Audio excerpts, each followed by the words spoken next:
enliven a quality, meaningful, and inspiring life through time tellers. Welcome. Mr. Sean Mang, head of watch of Poison Egg. Poison Egg is a Chinese leading Gen Z trendy online shopping platform committed to help young people and find beautiful things, trendy lifestyle, and high quality products. With integration of online community, Poison's user penetrations among 260 million Gen Zs in China and has exceeded 70% and is still growing rapidly. Mr. Raja Gopana, our CMO of Titan Watches and Wearables. Titan Watches is one of India's leading watch brands that brought about a paradigm shift in the Indian watch market with cost, technology, and international styling. Last but not least, Mr. Yang, founder of Julian Michaels, started in 2020. Wow, last year. Julian Michaels is a Singaporean-based independent watch company. Its first collections, Infinity One, was sold out within the first few weeks of its launch, following a successful funding campaign. The current collections, Infinity 2, was launched in December 2020, and two more collections are now well into design phases. Welcome, thank you.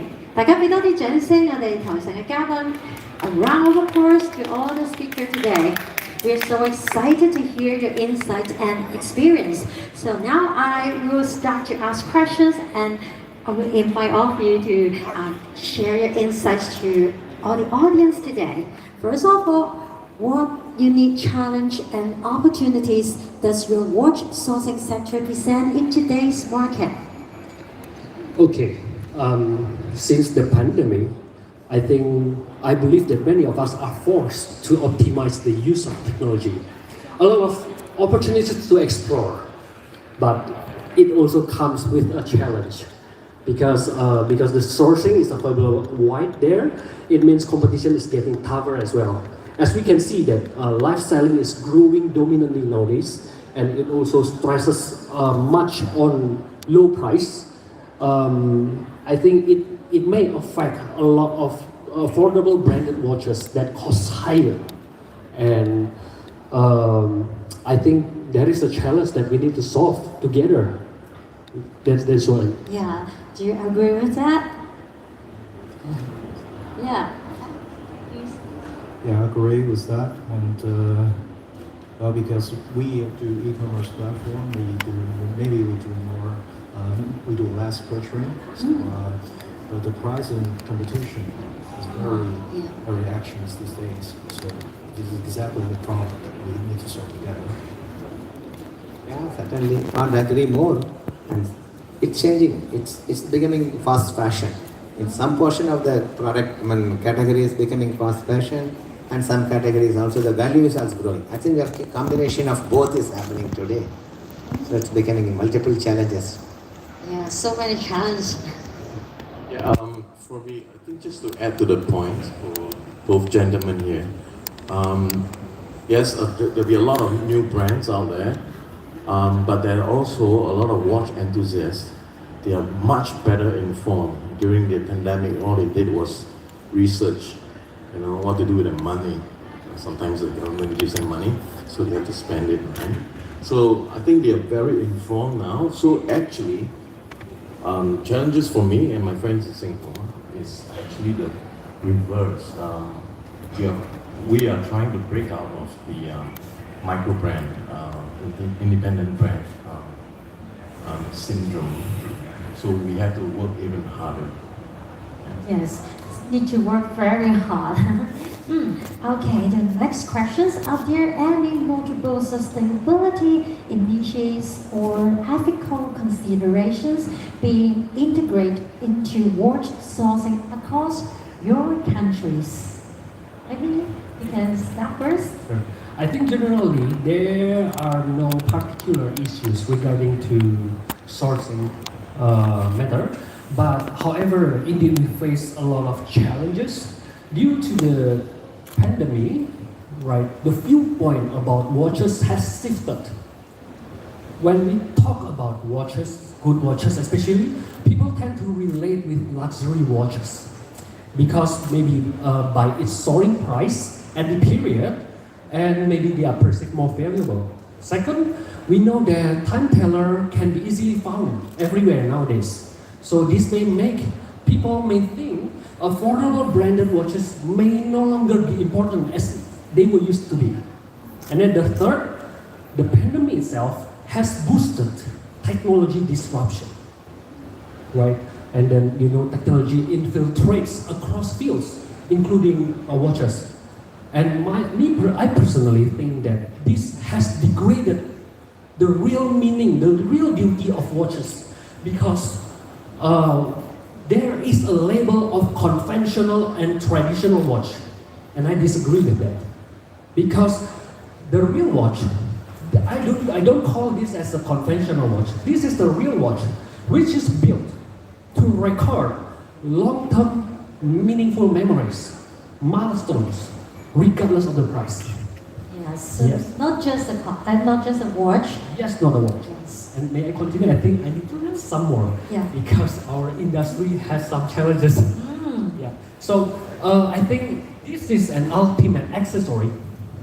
This is an ultimate accessory that can present the luxurious taste of jewelry and consists of the very important element, the running time. And what I feel very deeply about watches is a watch is a devotion actually. It's a devotion to the nobility of time that has contributed so greatly in human civilization. So I think we need to collectively not just brand watches as accessory or just a time teller, because it will be a dead end in front. We need to collectively to convey beautiful messages that far exceeds technology matters like super sophisticated. I think a watch is built for forever, and we can together transform watches to become primary choice in lifestyle, and it needs to come from Asia. Wow, then we will be proud. And I believe I've just heard some very exciting insights on this watch business. And also as an online platform of trending pop fashion, and Poison trying to give the customer reasons to know the product, to like the product. So on our platform, 80% of our customers will read contents created by the other product owners, the KOC and KOLs, and some of them is just created by the brands. So people are going to know the products better for the new technologies, internet and other different technologies of AI. They can know AI and VR, they can know the products better actually compared to the when down and see the real product in the stores. So we are trying to solve the problem for both sellers and our customers. We believe that's working because we have been rapidly growth on watch business for like last 5 years. So I believe there's a new future and we can solve all these challenges together. Yeah, especially for the young generations. Yes. Yeah, I think we spoke about interesting point about memories, watches, and then customers are well researched, and young generation. So combining of all these points is the one which we are experiencing. I think now the customers are also not only buying the product, they are also buying a purpose. And then who is making this purpose? And then what is the purpose? And then what they're trying to serve for a larger society. I think that's what we are experiencing.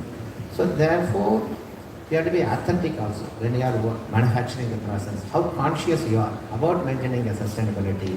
What are the efforts you are taking? For example, we are ensuring that material is being recycled, whether the battery can be mercury free, whether we are able to meaningfully recirculate all those things, the circular economy. Can we take the responsibility to bring back the material, recycle it, and then to protect? And also can we, one example is the leather working group which we part. When the process that's leather straps, can it be done in more responsible manner? And then a lot of things, whether from your design, the product, and then the retail, and what responsibility you take. I think a lot of things are happening in sustainability. That's becoming very, very important. Very important. Yeah? I'm just going to keep this short. For us, we work with two manufacturers, one here and one in Guangzhou, and we do work with them, and we not QC them, but we check, what are their policies. Ensure the quality. Exactly, and their waste disposal, and what kind of policies they have, and that they are responsible. And we want to maintain that kind of integrity when we work with, whoever wants to work with us. And that's our little bit of contributing to making sure that we don't use plastics in our watch. And it's also very important to know.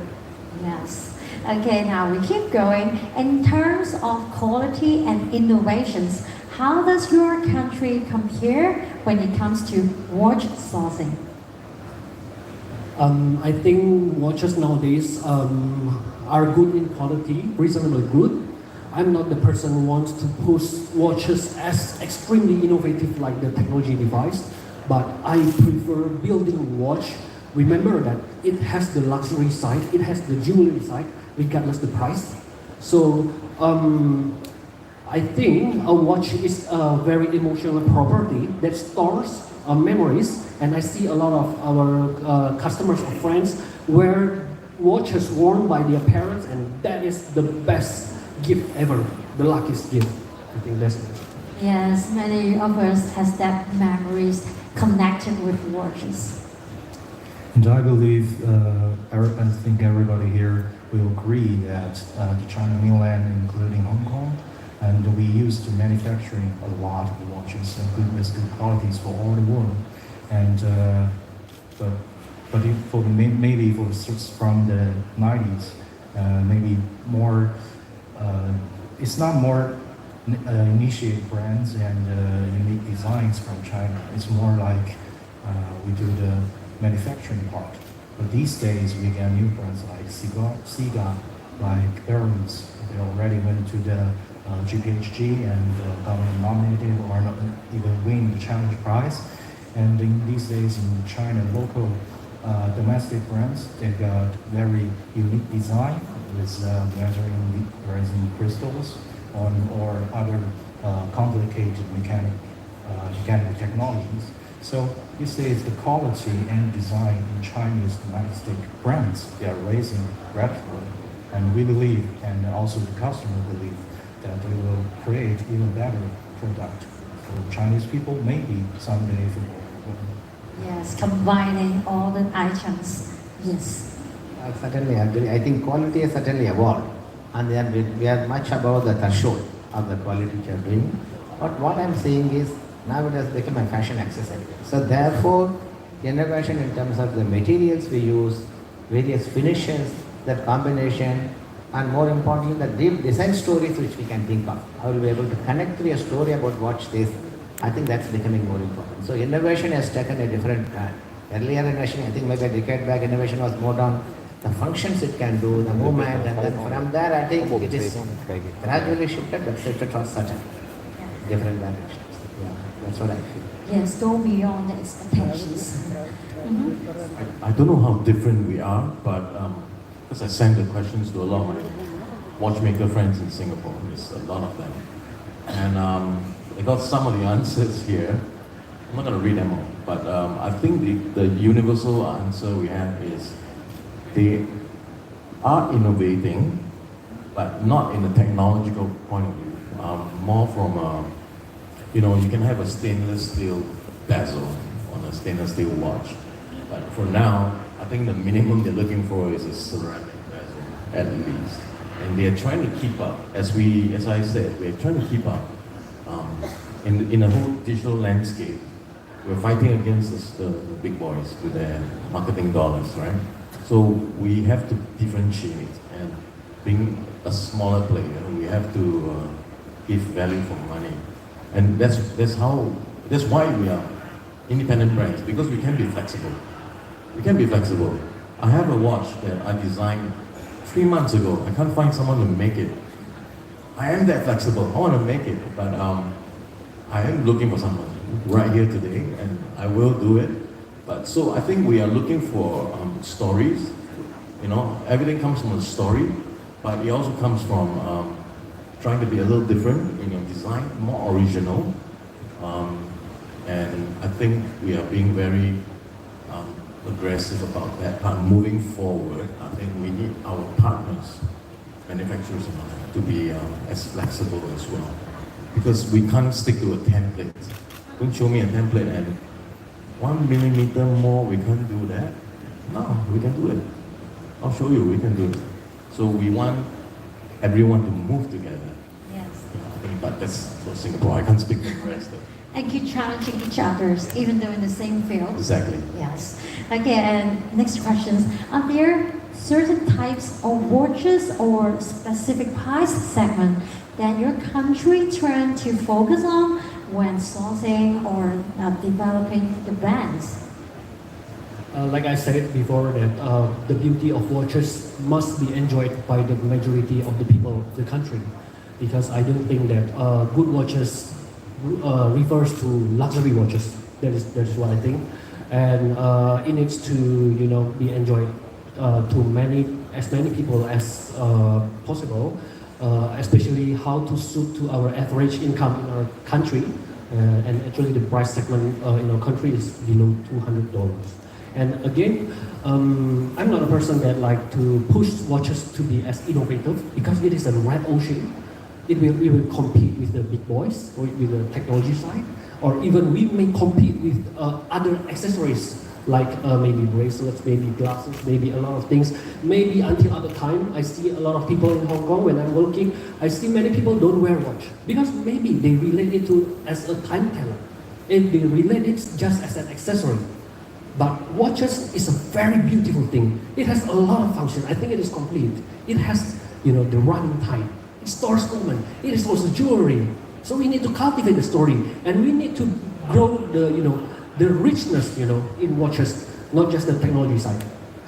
I can feel your passion. I bet you got a lot of watches. Yeah. And I cannot agree more about this gentleman's idea. Because we more focus on the Gen Z and even younger customers, we realize that the knowledge of the watch needs to be rising. At the very start, maybe they can only be moved by the items they haven't seen themselves from their older generation or from the commercials from the brands. But we believe that in these days in China, the younger people will choose the pricing, we'll choose the beauty instead of pricing. Because we are a platform trying to let our customer find the beauty. So our customers has a reflection that they want to find the beauty stuff. And it's not only just mechanical watch or the stainless steel or the gold, but they also use plastic with easier technology but better fashion design. So in these days, the fashion design watch from Swiss made or Japan or Chinese plastic, they are more being accepted by the customers and more hot for the process of time. So we believe that all kinds of watches has the opportunity in China. Thank you. I think from Indian perspective, we are looking big time into materials too, various materials and combination is the one certainly we are looking at. And second big thing is about the various colors. Now colors are becoming very, very demanding and then exciting in the market. So how will we be able to get exotic colors, different materials? And the next big thing from the movement is about, can we do something interesting display? Currently we are all used to certain type of movements and then it is built from that. And fundamentally, can we have a different paradigm shift in that? Can we give the freedom to the designers to design even the movement? And can somebody build around that and then it opens up the next era? I think these are the three big things which are looking at. We should look at that. Mr. Wong? Yeah, the most popular watch in Singapore is probably by Apple. Yeah, you hit it here. But on the whole, I think a lot of Singaporeans go for dive watches and field watches. Price-wise, I have no idea because I just saw a report that said that for luxury watches, Singapore is number 4 in terms of spending, right? I don't know these people, so I don't know what the price range is that people will be. Thank you. So still have many potentials to have different prices range. Okay, and next questions. How has the ongoing global situations affect the watch sourcing trend in your nations? Okay, I think now it is very much saturated in our country, especially. I don't see, after the pandemic, I don't see many branded watches, yeah, especially the affordable one, kind of aggressive in doing the communicating or giving the message of a beauty of watches. But luckily that watches is not just an alternative fashion accessory. Okay, it has quality issue. It's not like bracelet. You don't have a very much quality issue. It has quality issue that needs to be covered by warranty. And then a backbone of watch is of course the story, the emotion. Okay, that's the backbone of a watch. That is one thing. Yes. And I believe as a platform focused on selling, I'm not in the position of doing these comments. So like the other gentlemen did. Yeah. Sure. I think certainly the sourcing strategies have changed.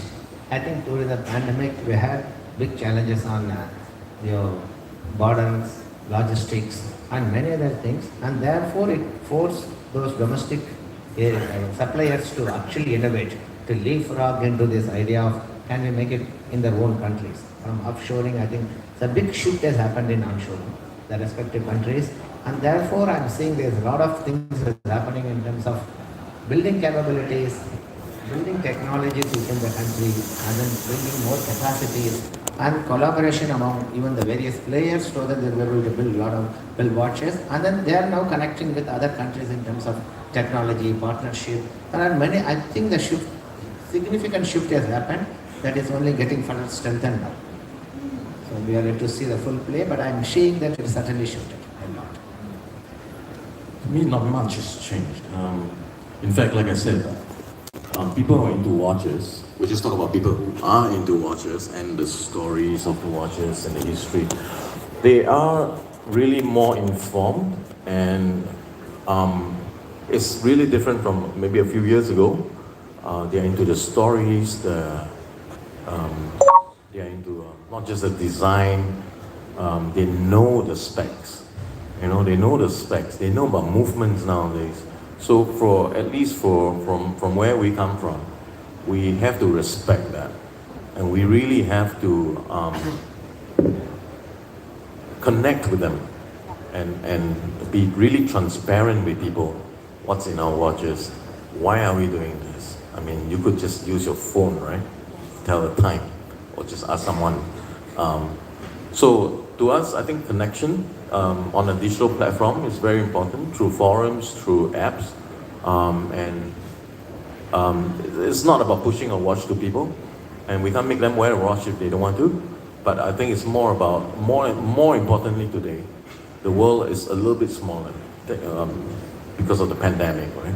So I think connecting, informing, and giving them insights, I think that's the most important thing. Yes, as most of the customers, they do a lot of research before they purchase. Okay, now we keep going. Can we discuss any collaborations or partnership between local manufacturers and international watch brands in your countries? I think it is growing in trends, but I'm not aware particularly. Yeah. We are in this business for the 3rd generation, and then we are also looking forward to, being a part of this very beautiful industry, actually. And I think it's still not my question. So, please, sir. think certainly it is. It is. A lot of things are happening in terms of both establishing the relationship, collaboration, and many things are happening in our country. Yes. I'm not aware of a lot of this kind of collaborations in Singapore, but there's a watch club who did something with Hublot recently. I think it was a limited edition for Singapore with Chinese indices. It was really cool. So yeah, that's all I know actually. Thank you. And one more question to all of you, and then we will delegate different questions to our speaker. Okay? Are there any unique supply chain challenges that are being adjusted by the watch industry in your country? Sorry, ma'am. And are there any unique supply chain challenges that are being adjusted by the watch industry? Well, it's maybe it's the question not supposed to answer by me, but these days I've been talking to a lot of brand owners in China and manufacturers. Actually, from the last 3 years, and a lot of smaller business partners in the supply chain, they have faced a very huge challenge to survive, and as a result, there's many of the parts in the supply chain has faced the problem that nobody is willing or to manufacture again. As the gentleman said, maybe there's a good design, but nobody could make the parts or nobody could do the whole manufacturing job. So I believe in these days, we, as the platform, as us, we need to create better market for the business and to let it rising again. And then I believe the supply chain problem is going to be solved by the time. Yeah. Yes, I agree with that. Okay, now is the time to ask specific questions to our speaker, Mr. Rajagopala. We'd like to know, could you highlight the key factors driving source trends in India watch industry currently? Yes. Well, I think the first thing which I'm seeing is about the suppliers' ability to adapt to the technologies. So how they're able to adapt to the new technologies so that the designers can think of new concepts, new features is the one. And the big shift, we respect people who also build the technical expertise in how to be able to convert the story. I think we spoke about there's a technology designers can do, how my ability to convert it into a real tangible product, marketable product is the one which we are looking at. And third is about actually giving the fineness. We also spoke about a lot of memories, accessory and other things. How will be able to convert that technical expertise into a craftsmanship, a very high finish, aesthetic appeal and kind of thing. And finally, I think the ability to scale up also. Combination scale up and finally ethical practices. I think combination of is the one which we are looking at from the vendors. Yeah. Thank you so much. These are the trends I think which will determine the source. Okay, thank you. Okay, the next question is to Mr. Yang. How does Singapore's role in watch industry sourcing differ from its neighbor countries? Okay, first of all, I don't know how we're different. I'm just gonna tell you what we do. Okay. The first thing is quite related to what you said about craftsmanship, about quality and all that. So more and more we're looking for quality and yet giving you less time. So that's a challenge for you and for us.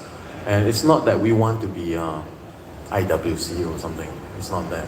We have our stories. We have our own little target audiences. We cater to different people, you know. In fact, we have a TV commercial that's coming up. It's going to be really funny. I'm going to share it with you all later on. But quality is the first thing that we go for. And a lot of people are capable of quality from the first floor to the third floor. But I think QC is one thing I will look at, especially during the pandemic. I realized that our timelines were stretched really long. And we couldn't deliver fast enough. And this were people who make pre-sales, pre-orders sometimes, right? So now I think I would look at trying to streamline process when it comes to supply chain and materials. So we're looking for a lot of new materials all the time, even though it's kind of strange to be chasing after the meteorite just because someone else did it and all that. But I think we're exploring a lot. And lastly, I think we are looking for more of a bespoke kind of experience. So we really don't want a template. We don't want to stick to something and then we want things to be done. It can be done. It's just a watch. You're not building a Ferrari here, right? And so the bespoke part comes from understanding from both ends that we need to be flexible. Yes, it will cost more because it's not something that's been done. Nobody wants something that's done every year. No one wants another Explorer lookalike, all right? So we are all original guys here. We are trying to make the best designs we can with the best stories we have. And then that will cater to someone out there. But we need our partners, suppliers and partners and retailers to be on the same page. We have to be on the same page. And we can all grow together, evolve together. But if I want a hexagon-shaped case, give me a hexagon-shaped case. That's all I ask. Yeah, it's a teamwork. Okay, the next question is to Mr. Hendra Kazuma. With e-commerce on the rise, how are online sales platforms impacting the sourcing landscape for watches in this region? In our country, live selling is growing significantly, and then people are competing to attract customers with what is attractive on screen. And I think this even the sales even is astronomical. Actually, is very high. But I think it is a problem in the long term for watches because it can make watches as just an accessory. And when you are just an accessory, you will compete with the big red ocean. That's why we need to collectively keep reviving the beauty of watches. We don't just market watches as a time teller like the gentleman here. I think we all agree on the same page that a watches is something to be built for eternity, for a long term. You know, it's very precious. I think it is more than just a jewelry. Yes, we keep this in mind.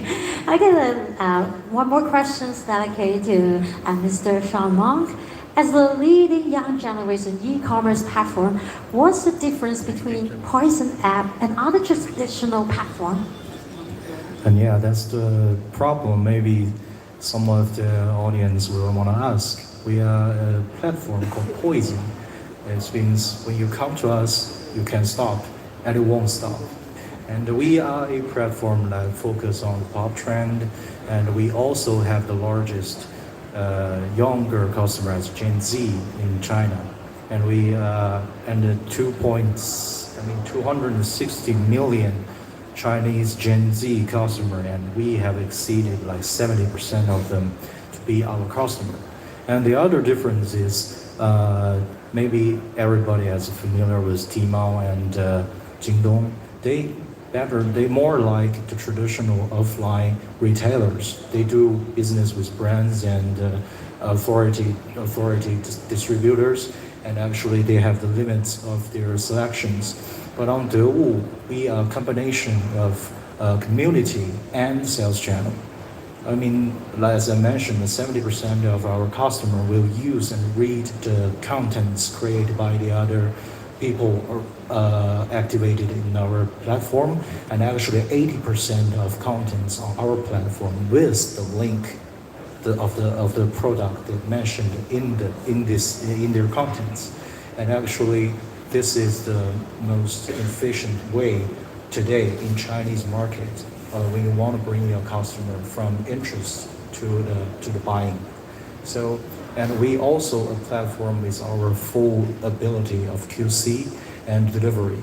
We integrate everything on this business after business channel. So not like the other platforms that brand owners and operators, they need to run their business 90% of the business themselves.